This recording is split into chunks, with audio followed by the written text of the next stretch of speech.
Welcome to The Explainer. Today, we are going to build the rules of our physical world from the ground up. We're talking about force and motion. So, here's how we're going to break it down. We'll start with what it even means for something to be moving. Then, we'll figure out how to describe that movement like a physicist would. And finally, we'll get to the really good stuff, the powerful laws that make it all happen. All right, let's dive right in. I want you to start by thinking about a question that seems, super simple, but the answer is anything but. The answer feels obvious, right? Of course they're not moving. They're sitting right there. Well, physics has a little surprise for us, and it's one that completely changes how we see, well, everything. Okay, so first things first, we need to be on the same page with a couple of definitions. Rest is when an object's position isn't changing. Motion is when it is. Simple enough? But did you catch the most important part?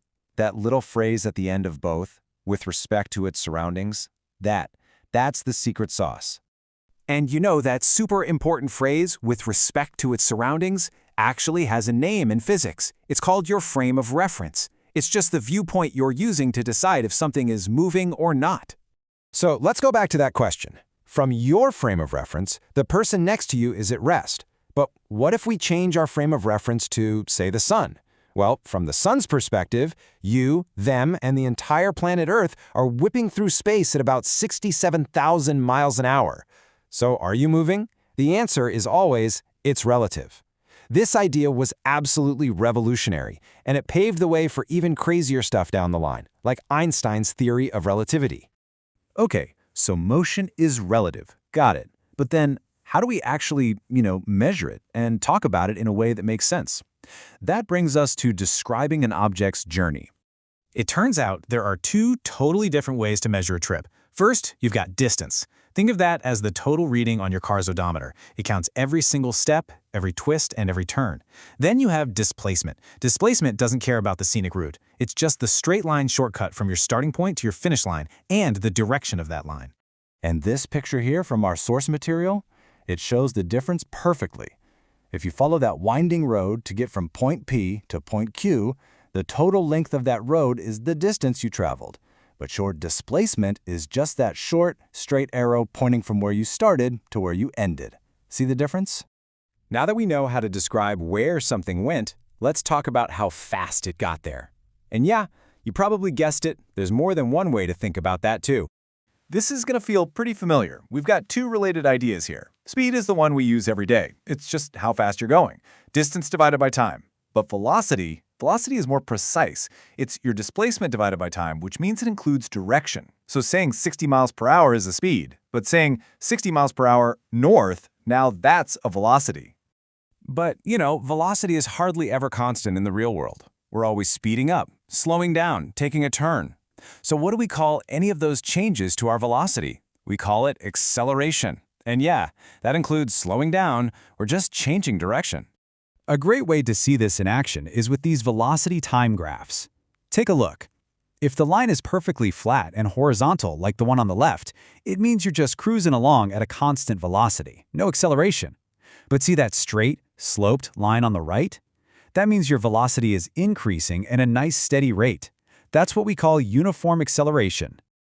Okay, so at this point, we can describe motion in a ton of detail. We've got the what and the how covered. But now we get to the big one, the why. What actually causes motion to start, or stop, or change in the first place? The whole thing starts with this really powerful concept called inertia. And honestly, the best way to think about it is laziness. Seriously, it's just the natural tendency for any object to keep on doing whatever it's already doing. You've probably seen this classic tabletop trick before. It shows inertia perfectly. You put a card over a glass, a coin on the card, and then you flick the card away. The coin doesn't go flying with the card, does it? Nope. It just drops straight into the glass. Why? Because of inertia. The coin wants to stay at rest, so it resists that sudden change. In this observation, it's not just a cool party trick. It is so fundamental to how the universe works that it's immortalized as Sir Isaac Newton's first law of motion. Basically, stuff keeps doing what it's doing unless something comes along and messes with it. Now that first law, as huge as it is, just cracks the door open. It sets the stage for the three universal rules that basically govern all the motion we see around us every single day. Newton's second law is where the math comes in. It basically says, hey, you want to make something accelerate, you got to apply a force.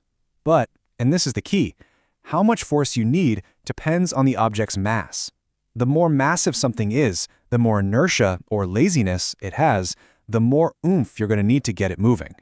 And this entire beautiful relationship gets boiled down into one of the most elegant and powerful equations in all of science. Force equals mass times acceleration. F equals ma. Just amazing.